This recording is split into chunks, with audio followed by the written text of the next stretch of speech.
Amigos de las redes sociales, me dirijo a cada uno de ustedes en esta mañana, viendo las redes sociales y que nos hablan apóstoles, que nos hablan profetas, que nos hablan sacerdotes y nos hablan de que Dios nos va a dar una casa, que Dios nos va a dar un carro, que Dios nos va a bendecir. Y eso es innegable, ese es el plan de Dios. Pero no nos han enseñado los principios importantes, básicos, que están establecidos para que de esta manera Dios nos pueda bendecir. Cuando Dios llamó a Josué para tomar el liderazgo, cuando Moisés, quien sacó al pueblo Israel de Egipto, muere, le hizo unas recomendaciones: el tener en cuenta la palabra, sino apartarse de la palabra de Dios ni a la derecha, ni a la izquierda, y enseñarla a su pueblo.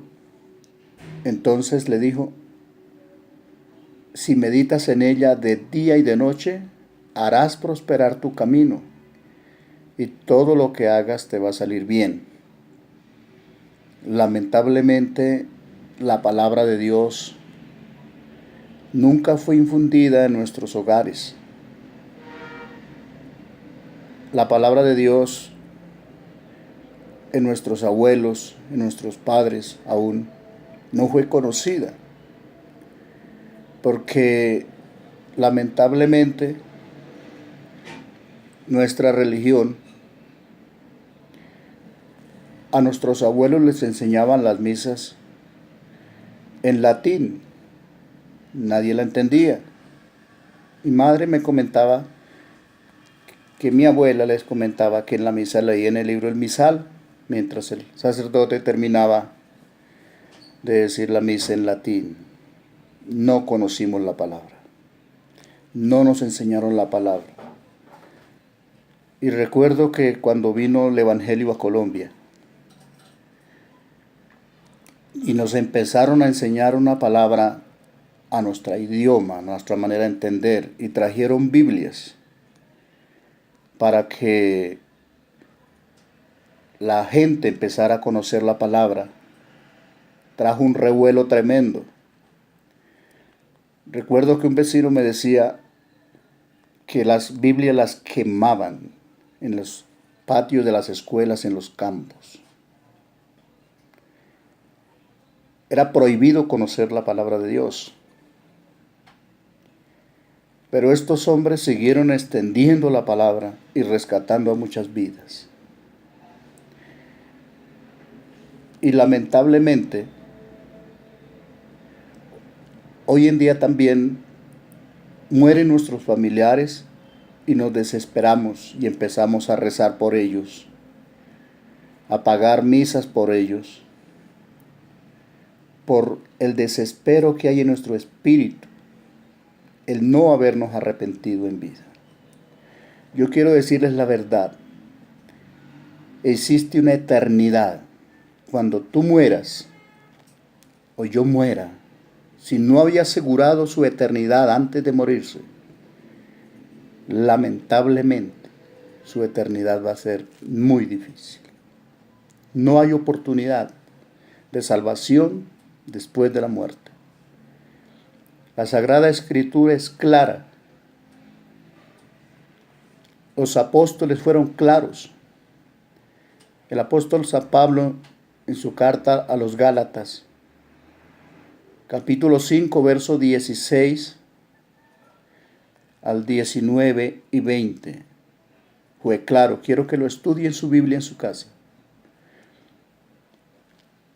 El apóstol Pablo, enseñando a la iglesia de Corintios, les escribe una carta y les da una enseñanza profunda. Primera de Corintios, primera carta del apóstol Pablo a los Corintios, capítulo 6, versículo 9 al 11. Léalo en su palabra. Él le dice: y estos eran ustedes, pero ya han sido cambiados. Dios quiere un cambio en la vida tuya antes de que se vaya de este mundo. Cristo el Señor mismo en el Padre Nuestro nos enseñó algo profundo. En San Mateo, el Evangelio de San Mateo capítulo 6, está el Padre Nuestro, donde Él trae valores a nuestra vida, a nuestra casa, a nuestro hogar. Y Él le dice, Padre nuestro que estás en los cielos. ¿Qué quiso decir el Señor? Que en el momento en que tú regresas a sus brazos, no eres ningún huérfano. Tiene un Padre. Tu papá es Dios. Él restablece tu identidad. Restablece mi identidad. Y no debo de comportarme de cualquier manera. Porque si mi papá es Dios, Él debe sentirse orgulloso de mí. Por eso el apóstol San Pablo a los hermanos a las vidas que se convertían al Evangelio, en el libro de los Efesios, capítulo 4, verso 17, les da instrucciones de la nueva vida, cómo la deben de vivir. Que si robaba, no robe más. Que si asesinaban, no asesine más gente. Porque a Dios le rendirá cuentas. Y va a ser difícil de eso. Que si era grosero, no diga más groserías. Si se emborrachaba, desecha la borrachera de tu vida. Y dele la oportunidad a Dios de gobernar sus vidas. La cuenta a Dios se va a dar dependiendo de lo que hicimos en la vida. El apóstol Pablo, escribiendo la segunda carta a los Corintios, capítulo 5, versículo 10, dice, vamos a comparecer ante el tribunal del Señor para dar cuentas de lo que hicimos mientras estábamos en la vida. Me duele el corazón. Vi morir muchos de mis familiares. Y rece por ellos. Y pague misas por ellos. No es así con Dios. Con Dios no es así. Nos han engañado. Tú tienes que arrepentirse estando en vida. Y pedirle al Señor que le escriba su nombre en el libro de la vida. Y asistir a una iglesia que te enseñe la palabra de verdad. Vea, yo estoy asistiendo a la iglesia Manantial de Vida Eterna. Aquí en Bogotá y he aprendido lo que nunca aprendí en mi juventud. He aprendido a amar mi hogar, amar mi vida, amar a Dios.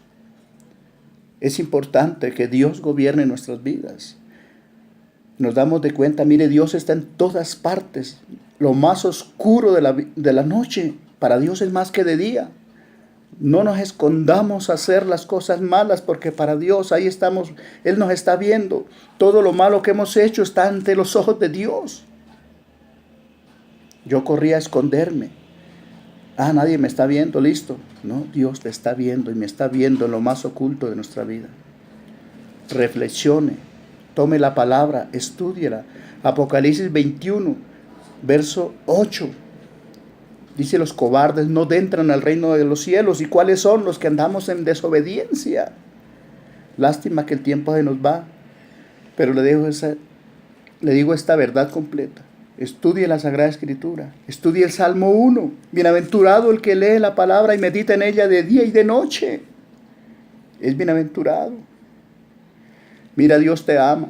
No tome malas decisiones. Dele oportunidad a Dios de gobernar su vida, su ser. Y Dios te va a dar un buen futuro en la eternidad. Que Dios te bendiga y seguiré compartiendo muchas otras cosas que Dios ha puesto en mi corazón para bien de tu vida y de tu familia. Y no tengas que pagar misas después de que te muera tu familiar. Mira, nunca lo hagas después de que su familiar se fue de esta vida. Estudie Lucas 16, 19, el Santo Evangelio de San Lucas 16, 19, donde Cristo dio una reflexión sobre la eternidad.